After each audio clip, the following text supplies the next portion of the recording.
All right. All right, I'm in the Army now, obviously, from the last video. And I've left Fort Knox, Kentucky, thank God, to go to, might as well be a foreign land to me, someplace called Fort Sam Houston, Texas, who over the next 20-something years I would become quite familiar with. But at that time that I was leaving Fort Knox, Kentucky, and to head towards Fort Sam Houston, Texas, I had no knowledge. I would find out later on, of course, that Fort Sam Houston is the basic hub, the hub medical training care for the U.S. Army. But I had no idea that. I didn't know even where San Antonio, Texas. I guess I had some idea, but from history, U.S. history. But other than that, I didn't know. I just know that they were sending me to Texas, and I was going to go to combat medic training course, and I didn't consider myself anybody that was not necessarily qualified, but not something that was in my that I would consider in my realm or way of thinking, something that I was applicable to. But as I probably mentioned before, in the Army, you don't have a choice. You go where they're sending you. Even though I knew something had messed up because I didn't sign up to be a medic, and I thought I had a promise to be something else, to go to some other school. But no, you're going to be a medic. And to make it worse, as I mentioned before, Vietnam was not over with. Obviously, we were heading into September, October time period of 1971, and Vietnam would not be declared over until the following year in August. So I didn't, and so your mind starts racing then, am I going to finish this course and send me? Because you might as well, you're going to be with the infantry, if you're a combat medic. Chances are you're going to be assigned at that time to be with the infantry, a medic in a infantry platoon. So that wasn't really what I had in mind. But I'm go down.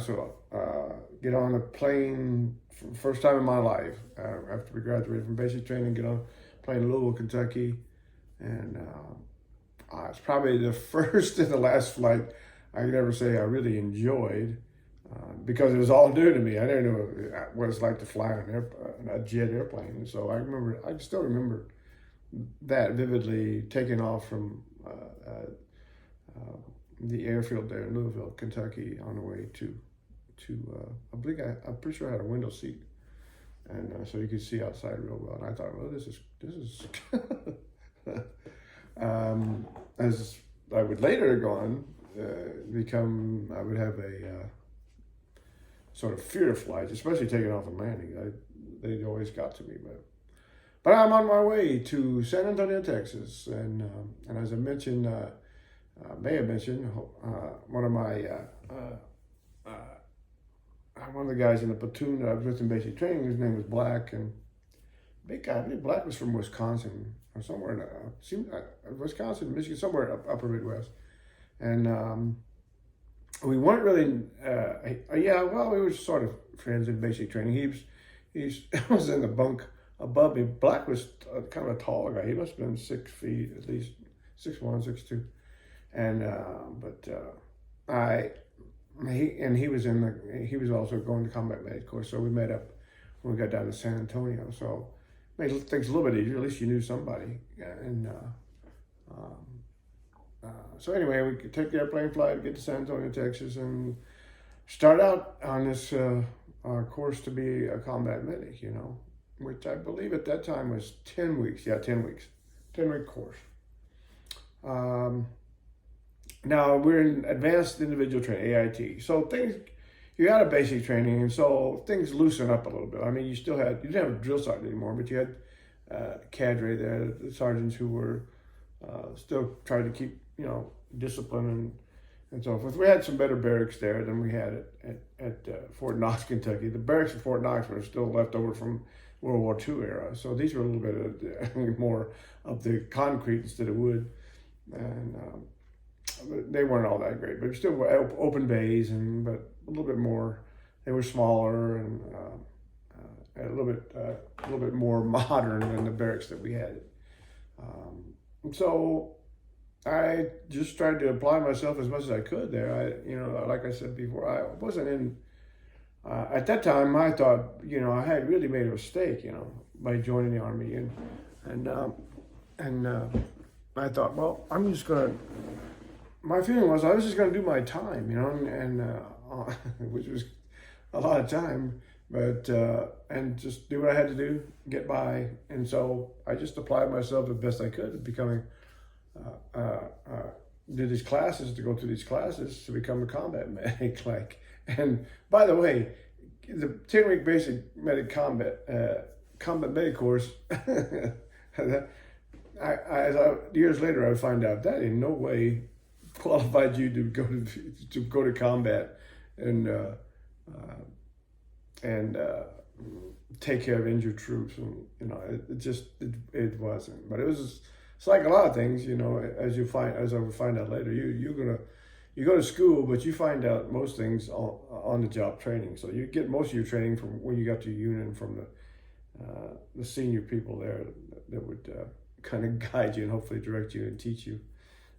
But I guess you could say they taught you the basics, skills that you need. So I'm going through, I don't know how many weeks in this class, but I don't know when. It seems like I was trying to remember this in the last couple of days. When did I find out that Linda was pregnant? Anyway, so now, but somewhere either earlier here or it might have been in basic. I found out she was pregnant. I want to say basic, but our late stages of basic training, and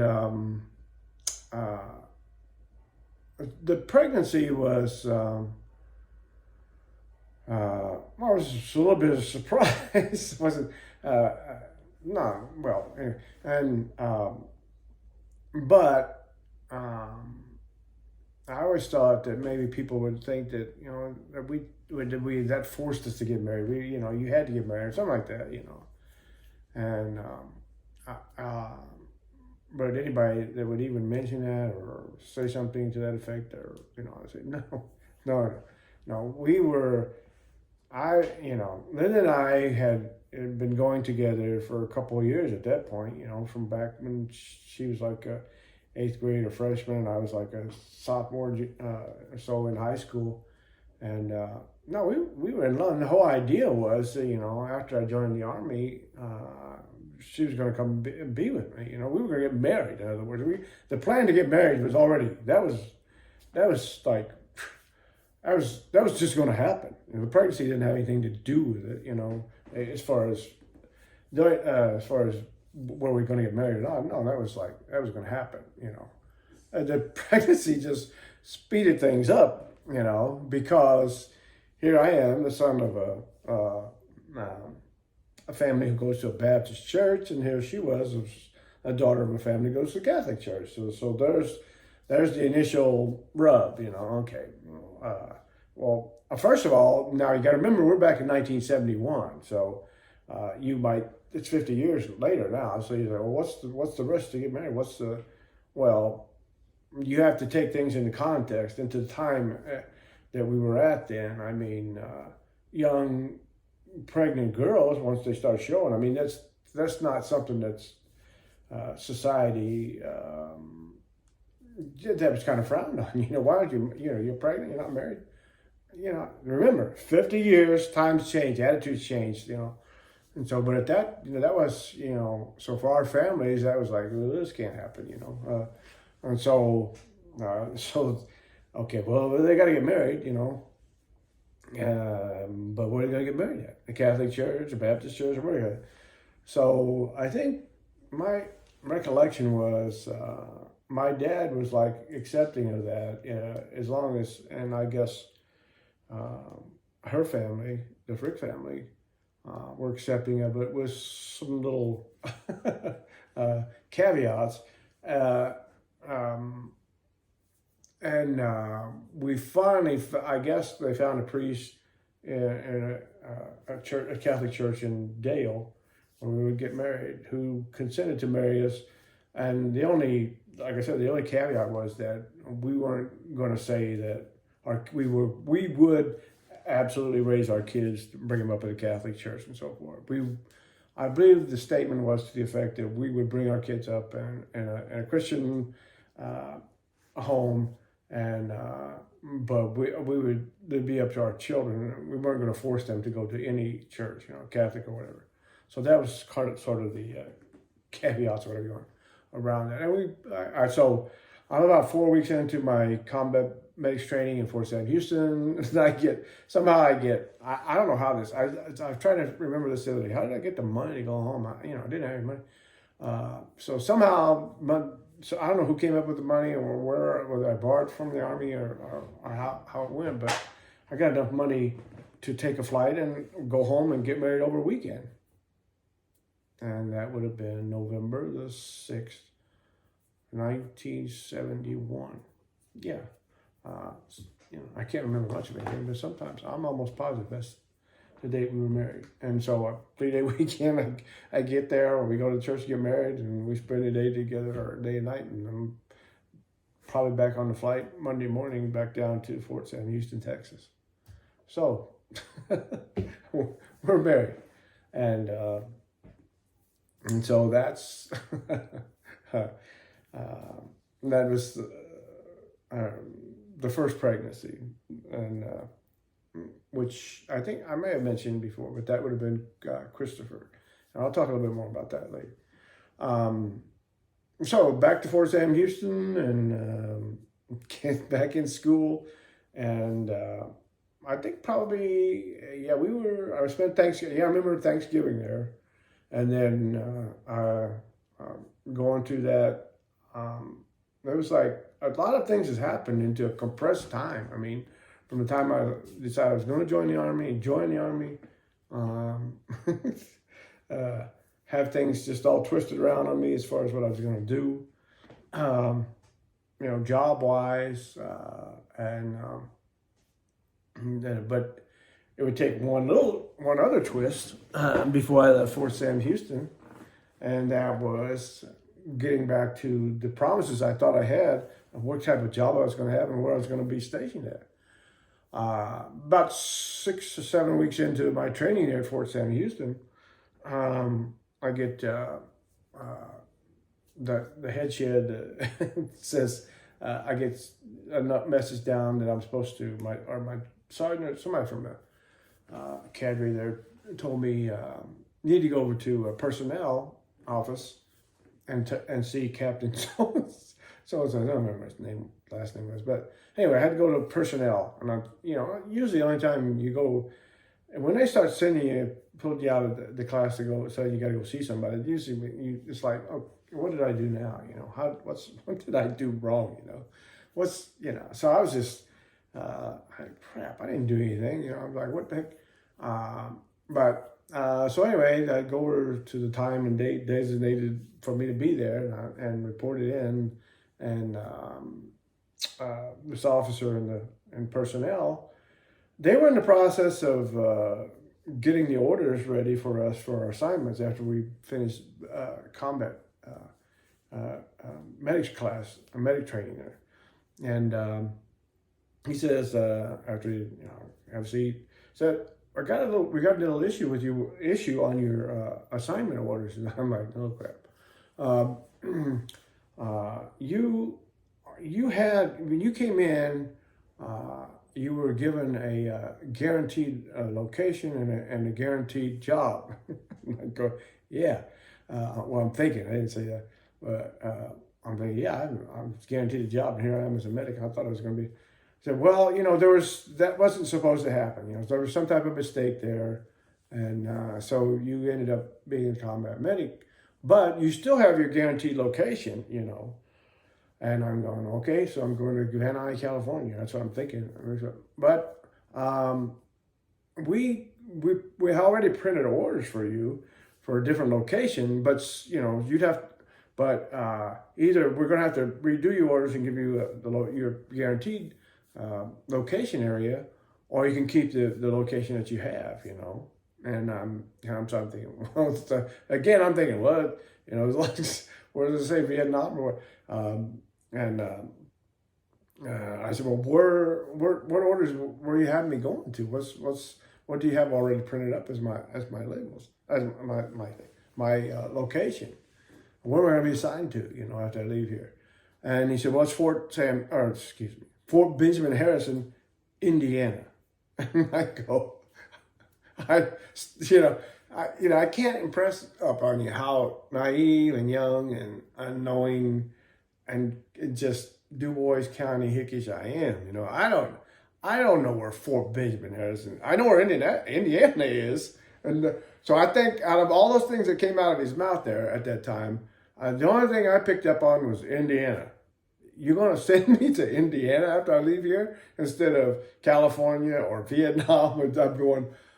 I'm thinking, where do I? Well, to get those orders, I had to sign a waiver of my guarantee, which was Van Nuys, California. And by this time, all thoughts of going to California or any, if you're going to send me to Indiana, I'm going. You just give me that. I go, all right, where do I have to sign? And so I had to sign a waiver, and I still don't know where Fort Benjamin Harrison is in Indiana, but that's where I was going to. And so I signed that, left there, went back to the barracks, and just real fast realized that I couldn't tell anybody that. I couldn't, because these guys other guys were getting orders, and I think about 60% of my class, if I remember correctly, had orders for Vietnam. They were going to be, and I just couldn't. I can't, go in this barracks and tell these people that I've been in this class with, and they've got these orders, they're going to Vietnam, and I can't say, well, I'm going back to my home state. I'm going to Fort Benjamin. In the end, I can't do that. I can't do that. So I just, when the subject would come up about, where's your orders? Where are you going to be sent to? I'd go, Vietnam. I just couldn't tell them that. I couldn't. The only person I told that in my class was my buddy, Black, and he wasn't going to Vietnam either, but I couldn't tell anybody else. I said, I'll tell you, man, but don't tell anybody else. And so that's the first stroke of luck, I think I would consider it, that I had going in to since the time I joined the Army. Everything was just like, this went wrong, that went wrong, this went wrong. But once I wouldn't realize it until later. I wouldn't realize it until much later how much my becoming a medic would benefit me in life. I had no idea, no conception. It would take years till I would eventually realize how much that error on the Army's fault in the beginning would become an advantage to me in my life, a huge advantage, But to begin with, I was going to go to Fort Benjamin Harrison, Indiana. So I remember I was going to get to go home on leave, and we were into, like I said, I was going to spend Thanksgiving Day. I remember eating Thanksgiving meal there, and then I'd be going home on leave, and then I would be reporting to Fort Benjamin Harrison, Indiana, after the holidays. And so had some twists and turns, a lot of things compressed into a short period of time. I don't remember much about my combat military training there. My combat medic training there. It's much more, thankfully nowadays, people coming into the military, they're going to be medics, are given much more extensive training than that now. much, much more. And that's evolved, that's began evolving since the time I left there in 1971 on, up to today. It's a much more advanced type course that they give, thankfully, people who are going into to be medics and so forth. But it was beginning, this is where I was going to leave there.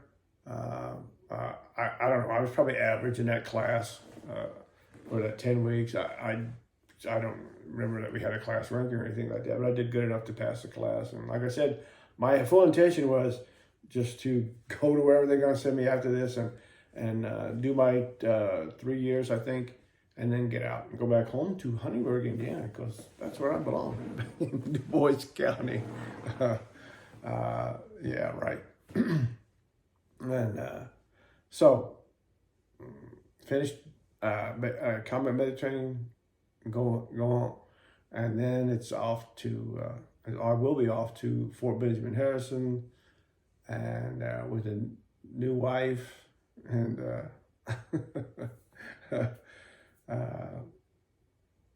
and we'll see what happens. We'll see what happens. All right, I got a song for you, because the next will be Fort Benjamin Harrison, and we'll see what happens there. Got a song for you.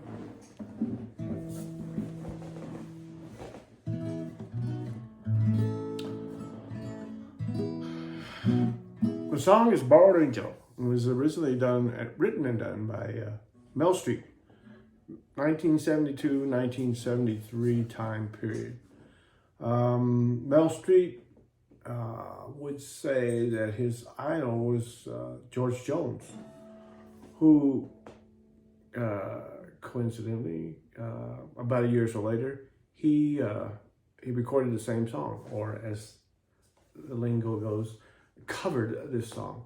But not only him, but Mel Tillis. I mean, it goes on and on and on. Because Mel Street was well, he committed suicide in 1948. That's not funny, but I'm just saying that I was going to say that he was not a huge country star, but he was I'd say he was a minor star. And maybe if he hadn't had the issues that he had, he might have gone on to be a great country star. But this was probably out of all his time, out of all his recordings, this is probably the biggest one. And it became a country standard, this is classic. It's just country. It's I've talked before about how country. It's, if you listen to his Borrowed Angel, you're listening to a lead guitar, fiddle, slide guitar, and some harmony, but it's just basic, pure, what I call pure country. Anyway, here we go.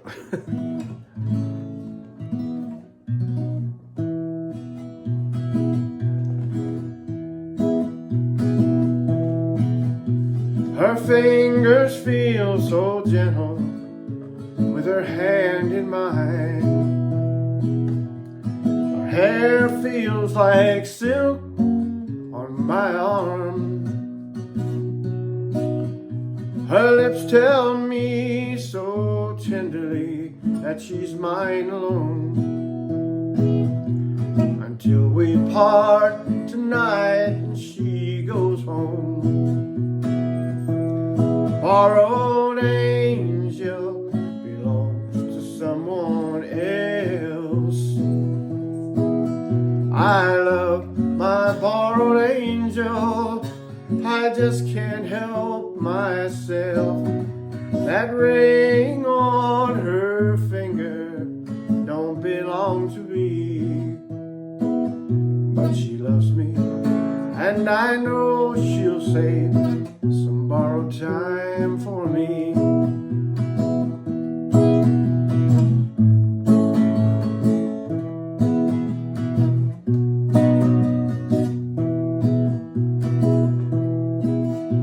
I wish that I could have her more than just tonight.